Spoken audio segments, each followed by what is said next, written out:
এখন আলোচনা করব রসায়নের একটি বিষয়, সেটি হচ্ছে সমযোজী যৌগের অণুর গঠনাকৃতি নিয়ে।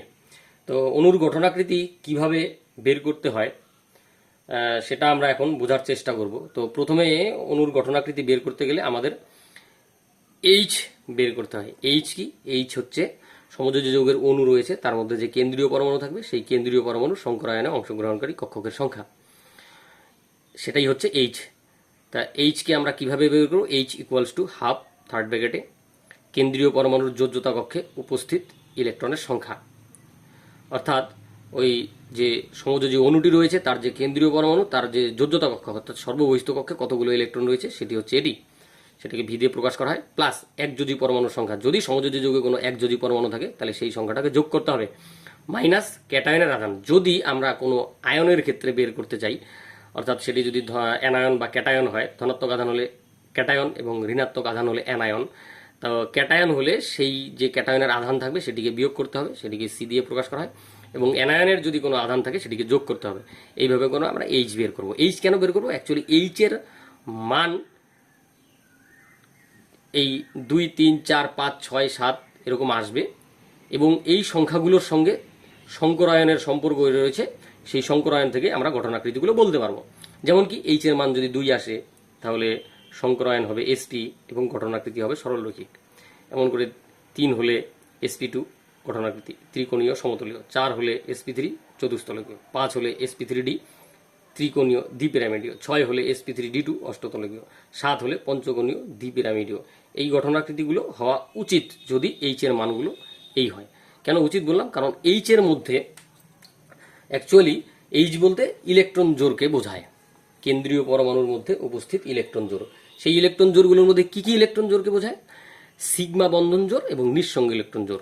যদি এইচ এর মধ্যে সবগুলোই সিগমা বন্ধন জোর থাকে তাহলে এই ঘটনাকৃতিগুলো এগুলোই হবে। যদি নিঃসঙ্গ ইলেকট্রন জোর থাকে তাহলে এই ঘটনাকৃতিগুলোর পরিবর্তন হবে। এবার নিঃসঙ্গ ইলেকট্রন জোরকে আমরা কিভাবে বের করব? নিঃসঙ্গ ইলেকট্রন জোরকে বের করার জন্য আমাদের এই ফর্মুলাটা ব্যবহার করতে হবে। যদি সমযোজী অণুর যে কেন্দ্রীয় পরমাণু আছে তার মধ্যে উপস্থিত নিঃসঙ্গ ইলেকট্রন জোরের সংখ্যা এল হয়, তাহলে L equals to H minus X minus D. H কি? এইচ হচ্ছে এই যে আমরা একটু আগে বের করলাম সেটাই হচ্ছে এইচ। এবার এক্স কি? এক্স হচ্ছে একযোজী পরমাণুর সংখ্যা। যদি ওই যৌগটিতে, সমযোজী যৌগটিতে একযোজী পরমাণু থাকে তাহলে আমরা সেটাকে বিয়োগ করব এবং তার থেকে দ্বিযোজী পরমাণুকে বিয়োগ করব। এই করে আমরা নিঃসঙ্গ ইলেকট্রন জোর বের করব। নিঃসঙ্গ ইলেকট্রন জোর যদি আসে, অর্থাৎ জিরো না এসে যদি 1, 2, 3 এরকম আসে তাহলে কিন্তু এই ঘটনাকৃতিগুলোর পরিবর্তন আসবে। অর্থাৎ ঘটনাকৃতি সংকরায়ন অনুযায়ী হওয়া উচিতই, কিন্তু প্রকৃত ঘটনাকৃতি পরিবর্তিত হবে। সেটা আমরা উদাহরণ নিয়ে একটু বাদে বোঝার চেষ্টা করছি। এবার আমার এখানে আরেকটা কথা বলে রাখি যে সমযোজী যৌগের মধ্যে তো সিগমা বন্ধন থাকে, ঠিক আছে, নিঃসঙ্গ ইলেকট্রন জোর থাকে, ঠিক আছে, শুধু কি সিগমা আর নিঃসঙ্গ ইলেকট্রন জোরই থাকবে?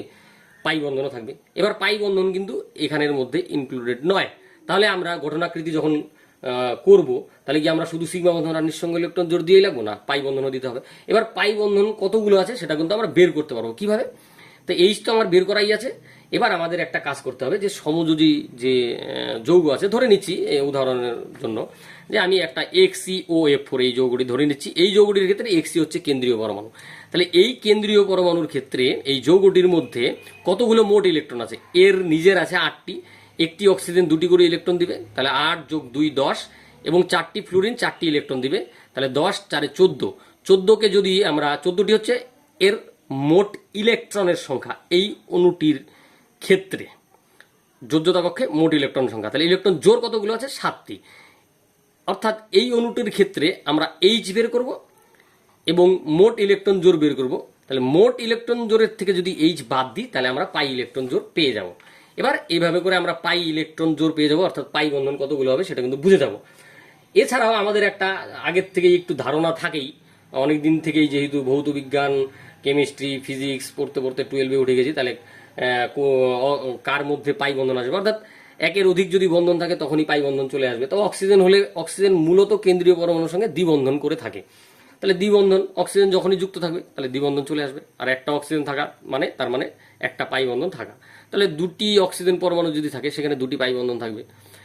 এরকম ভাবে কিন্তু আমাদের পাই বন্ধনের ধারণাটা এই ফর্মুলাগুলোর সাহায্য না নিয়ে কিন্তু করতে পারি, আবার ফর্মুলা ব্যবহার করেও করতে পারি। যাই হোক, তো এখন আমরা এই যে ফর্মুলাগুলো ব্যবহার করে একটি অণুর গঠনাকৃতি বোঝার চেষ্টা করব।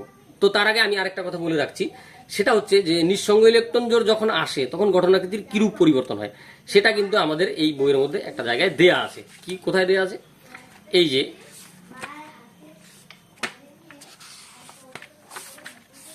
সরি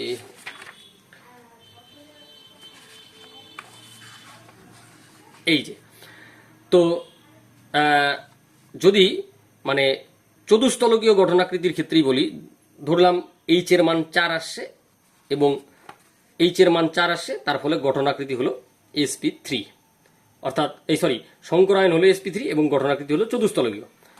তাহলে চতুস্তলকীয় গঠনাকৃতিতে যদি একটি নিঃসঙ্গ ইলেকট্রন জোড় থাকে তাহলে গঠনাকৃতি কিন্তু পিরামিডীয় হয়ে যাবে, আর যদি দুটি নিঃসঙ্গ ইলেকট্রন জোড় থাকে তাহলে কিন্তু কৌণিক বা ভি আকৃতি বিশিষ্ট হয়ে যাবে।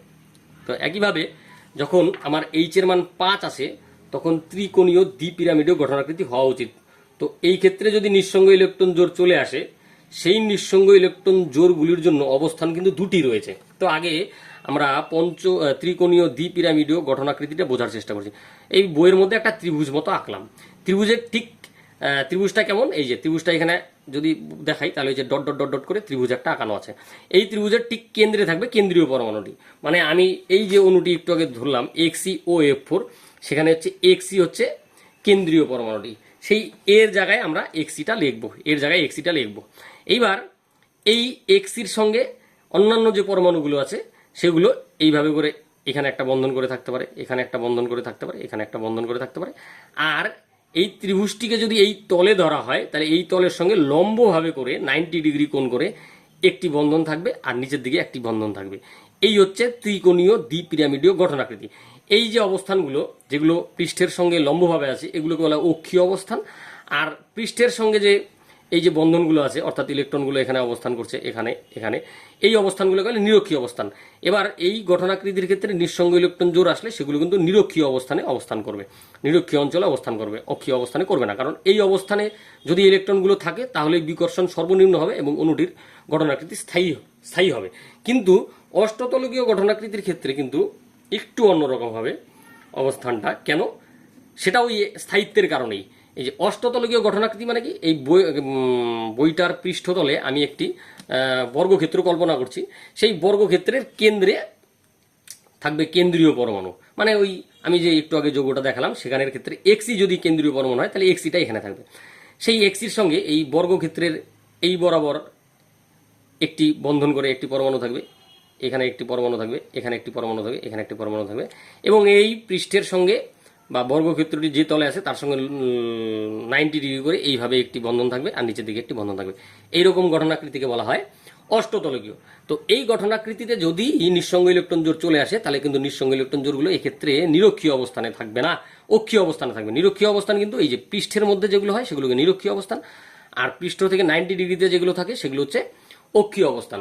তো এই ক্ষেত্রে কিন্তু অক্ষীয় অবস্থানে থাকবে। যেমন যদি 6টি এই H এর মান 6 আসে, এই যে আমরা একটু আগে দেখলাম এই যে এখানে H এর মান, আমরা যদি একটু বইটাকে এরকম করে নিই, যদি দেখি এই যে H এর মান যদি 6 আসে তাহলে আমরা অষ্টতলকীয় বলবো। তো অষ্টতলকীয় গঠনাকৃতি হওয়া উচিত, কিন্তু হবেও অষ্টতলকীয় যদি সবগুলোই বন্ধন ইলেকট্রন জোড় হয়। এই যে সবগুলো বন্ধন করে দেখানো আছে। যদি নিঃসঙ্গ ইলেকট্রন জোড় চলে আসে, একটি আসে, তাহলে একটি অক্ষীয় অবস্থানে চলে আসবে, সেক্ষেত্রে গঠনাকৃতি হবে বর্গ পিরামিডীয়। এবং যদি দুটি নিঃসঙ্গ ইলেকট্রন জোড় থাকে তাহলে হবে বর্গ সমতলীয়। এইভাবে কিন্তু আমাদের গঠনাকৃতি যেটা হওয়া উচিত সেটা পরিবর্তিত হয়ে একটু অন্যরকম হয়। হ্যাঁ, সেই ব্যাপারটা এখানটায় বলা আছে। যারা 12-এ পড়ো তারা তো এই বইটার সঙ্গে পরিচিত, যারা 11-এ আছো তারা আস্তে আস্তে এই জায়গাটা আসবে, তখন বুঝে যাবে। তো এখন আমরা একটা উদাহরণ নিচ্ছি, উদাহরণ নিয়ে এক্স্যাক্টলি বোঝার চেষ্টা করব। তাহলে আমরা আমাদের যে ক্লাস 12 তার তৃতীয় সেমিস্টার এর অন্তর্গত পি ব্লক দ্বিতীয় অধ্যায়, রসায়নের দ্বিতীয় অধ্যায় পি ব্লকের যে গ্রুপ 18 মৌলসমূহ আছে, সেক্ষেত্রে যে জেননের যৌগসমূহ তার মধ্যে হচ্ছে জেননের অক্সোফ্লুরাইডের যৌগ, তার একটি উদাহরণ নিচ্ছি XeOF4। তাহলে XeOF4 যৌগের ক্ষেত্রে আমরা প্রথমে H এর মান বের করব। H এর মান কত? H এর মান হচ্ছে হাফ ইন্টু কেন্দ্রীয় পরমাণু হচ্ছে Xe, যেহেতু নিষ্ক্রিয় পরমাণু তাহলে এখানে 8 হবে, যোজ্যতা কক্ষে ইলেকট্রন সংখ্যা 8 যোগ 1 যোজি পরমাণুর সংখ্যা হচ্ছে দুটি আছে, ফ্লুরিন দুটি আছে, তাহলে 8 যোগ 2 = 10। কিন্তু এখানে এটা প্রশম অণু, তাই ক্যাটায়নের আধান 0, অ্যানায়নের আধান 0। তাহলে এই করে কত হলো, এইচ এর মান আসলো 5। 5 মানে কি হওয়া উচিত? 5 মানে হওয়া উচিত ত্রিকোণীয় দ্বিপিরামিডীয়। তো হওয়া উচিত। এবার দেখবো এই যৌগটার মধ্যে কেন্দ্রীয় পরমাণুতে কোনো নিঃসঙ্গ ইলেকট্রন জোড় আছে কিনা। তার জন্য কোন ফর্মুলা? এই যে এই ফর্মুলাটা, Al = H - X - D।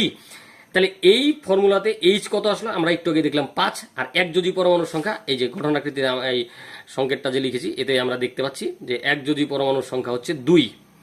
ঠিক আছে, তাহলে আমরা 2 বসাচ্ছি এখানে, আর দ্বিযোজি পরমাণু একটি আছে, তাহলে 1 বসাচ্ছি। তাহলে 5 - 2 - 1 = 2, অর্থাৎ 2টি নিঃসঙ্গ ইলেকট্রন জোড় আছে।